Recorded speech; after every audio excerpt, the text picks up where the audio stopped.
Lahore press club में गुजरांवाला का रहायशी आजम नईम खान पिंडी बटिया में जमीन पर कब्जा के खिलाफ प्रेस कॉन्फ्रेंस से खिताब कर रहे हैं। ठीक है ना, वो भी उससे निपट नहीं लेते। वो जनाब उससे ले लिए कि खतून है, ईमानदारी का काम करेंगी, इसको सिविल केस दिए जाए। जो बंदे हैं वो सिविल केसेस में बेईमानी कर सकते हैं, सेशन जज के खिलाफ में ये था शायद। उन्होंने सारे सिविल केस उसको दे दिए। अब वो फंस गई बेचारी मुसीबत में। उसको जनाब जो मुखालफों ने बैठ के लिखाया उसने वो लिख दिया, और वो फैसला देखें, आप खुद देख के हैरान हो जाएंगे कि ये क्या फैसला है। मतलब ना उसने ये करारनामे को देख रहे हैं वो कि जाली है, ठीक है जी, ना किसी बात को देख रहे हैं जनाब। एक ऐसे बंदे की बात तो कानून अंधा होता है, कानून को कुछ पता नहीं होता, कानून को आपने गाइड करना होता है। पहली बात ये है कि अगर मैं कानून को गाइड किया वो हमारी बात ही लिखी, ऐसी बात नहीं है। देखिए कानून को गाइड किया था, कानून के लिए हर चीज के ऊपर एक एप्लीकेशन फाइल की जाती है। अगर मैंने तब्दीली नाम पे भी जाना तो मैंने एप्लीकेशन फाइल मैं आपको ये थाना दिखाऊंगा तो ये सही भरा हुआ था दे दे एप्लीकेशन है वो भी केस देखे, वो इतना मोटा हो चुका है, इतना मोटा। आपसे सिर्फ इस पॉइंट को बर्बाद और जज देख के परेशान हो जाते हैं कि जनाब तू असं की करिए, सानू दसो। उसको भी जो बता दिया उसने लिख दिया। जाली इकरारनामे के खिलाफ जो कंप्लेन फाइल की अदालत के अंदर, क्या अदालत ने ऑर्डर किया कि इस जाली इकरारनामे के मुतल्लिक फॉरेंसिक टेस्ट करवा दिया जाए, फॉरेंसिक रिपोर्ट मंगाई जाए इसकी? नहीं, वो अदालत ने ये बात नहीं की। नहीं, ठीक है, तो आप उस सेशन में चले जाते हैं कि इसका फॉरेंसिक करवाया जाए। असल में ना जब ये केस जिस वक्त का है ना, ये सन 2000 का है, उस वक्त फ्रांसिक का अजीबोगरीब सिस्टम था, ठीक है ना। वहाँ पे फ्रांसिक में भी कोई पता नहीं, वो बैठा उनका बंदा कहता जी ठीक ही है जी, दस्तखत मिल ही रहे हैं उसके साथ, क्योंकि अगर आप दस्तखत देखें ना तो ऐसे ही लगते हैं किसी एक्सपर्ट ने किए हुए हैं। मैं मानता हूँ कि माइंड भी के बहुत करप्शन हो, लेकिन ऐसी कोई लुटनी बननी देने के लिए नहीं है। मैं इसी डर से नहीं गए कि जिन लोगों के ये सारे हाथ पड़ते हैं, तो जिन लोगों ने जनाब हमें पता लगने बगैर अपने नाम जमीन करा ली, वो फ्रांसिक में भी चक्कर चला सकते हैं ठीक है ना। ये बात उस वक्त हुई थी, उन्होंने कहा जनाब इन्होंने फ्रांसिक वाला को भी लिखा लेना, अगर इन्होंने लिखवा लिया तो असी फिर उड़ गए, ठीक है ना। आपके पास देखें प्लेटफॉर्म तो यही है ना कि आप इसका फ्रांसिक करवाते हैं, उसमें साबित होता है। इस तरह तो अदालत में मजबूर है ये फैसला करने पे कि ये ठीक है। आप इस मेरा ख्याल है खुली आंखों से अगर आप ये देख लें ना, आपको खुद ही समझ आ जाएगी कि ये जाली है। आपको खुली आंखों से ऐसी रजिस्ट्रियां भी दिखा सकता हूँ सरकार की जिसके ऊपर कुछ भी नहीं है, अब सरकार जमीन देने के बंद हो गई।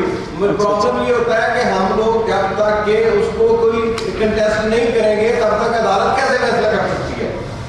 मैं अगर अदालत में जाता हूँ डॉक्यूमेंट भी करेगी ना, अदालत तो ऑन रिकॉर्ड बात करती है। आप डॉक्यूमेंटेशन की तरफ आए, आपने इसको कंटेस्ट नहीं किया तो नतीजा आपके खिलाफ निकल आया। इसमें कोर्ट क्या कर सकती है? कोर्ट तो वही करेगी जो आप पूछेंगे। कोर्ट आपसे पूछती है कि ये जाली है, आप कहते हैं हाँ जाली है, आप एक कंप्लेंट करते हैं कि आप उसको फ्रांसिक करवा दें। फ्रांसिक रिपोर्ट जो है पंजाब की दुनिया के अंदर दूसरी बड़ी लैब है पाकिस्तान। ये अब जाके नहीं, ये सन 2000 में नहीं थी। आप अभी जाके देखिए, अभी बड़ी अच्छी बन गई है। ये नवाशी तौर में जब बाद में आया था उस वक्त बनी थी। 1994 से बात कर रहा हूँ, 1994 से ये फ्रांसिक लैब चल रही है पाकिस्तान के अंदर। इसको जदीद शहबाज शरीफ ने जब सेकंड टाइम आए, जब अफसर दौर के बाद उसको मजीद जदीद कर दिया, लेकिन ये 1994 से चल रही है। मैं आपको ना ये इकरारनामा देता हूँ और असल भी दस्तखत दिखाता हूँ और ये भी दिखाता हूँ, और इसमें बताएं मुझे अंगूठे का भी कोई निशान नहीं है। ये मैं चेक करने का पाबंद नहीं हूँ, मजाज नहीं हूँ, ये चेक करने की बात ठीक है ना। अच्छा हाँ, आप इसको भी छोड़ देते हैं। अंगूठा कम से कम उस दौर में तो जब एक मरला भी लेते थे अंगूठा लगाते थे, और जो खरीदार है उनका भी कोई दस्तखत नहीं है। अच्छा, एक और सवाल कर लेता हूँ। ठीक है। जो मुनव्वर साहब जिनका जिक्र कर रहे हैं वो फौत हो चुके हैं। ज़ाहिर इतनी देर से केस चल रहा है। उनकी औलाद है कोई? जी वो वही लड़ रही है उनकी तरफ से, 12-2 वो लड़ रहे हैं, तमील मुख्तसम लड़ रहे हैं। अच्छा, वो लड़ रहे हैं। तो अदालत अब सेशन कोर्ट से क्या फाइनल? सेशन कोर्ट के पास अब ये रिवीजन के लिए एप्लीकेशन देनी है। अभी रिसेंटली जो है ना ट्रायल कोर्ट ने फैसला दिया जी 20 साल बाद फिर हमारे खिलाफ। अब इस खतून से पहले 3 जजेस, मैं उनका नाम लेना जरूरी समझूंगा, 3 जज आए, अगर उनके हाथ में होता ना तो वो लाजमी हमारे हाथ में करते थे।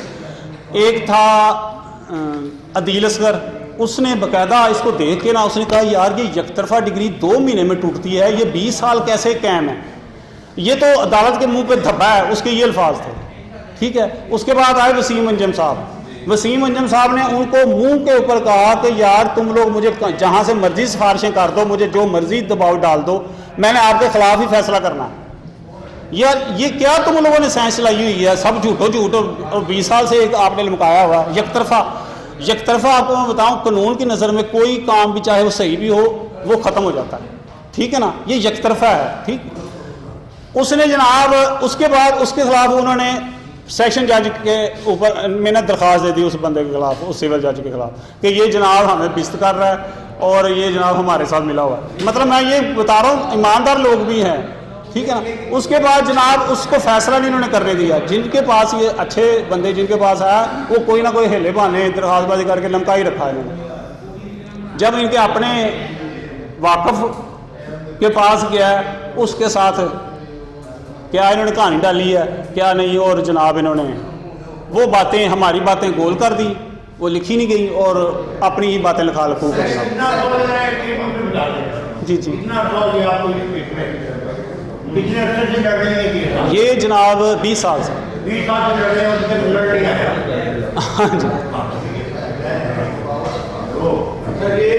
سمپل سی میں سٹوری اس کی اعظم نہیں جی, اعظم نہیں, سادہ سی اس کی سٹوری یہ ہے کہ جناب ایک جعلی قرارنامے میں اوپر اپنے نام زمین کرائی گئی اور عدالتی سٹے کے باوجود قبضے کا سٹے بھی ہے, قبضہ کر لیا.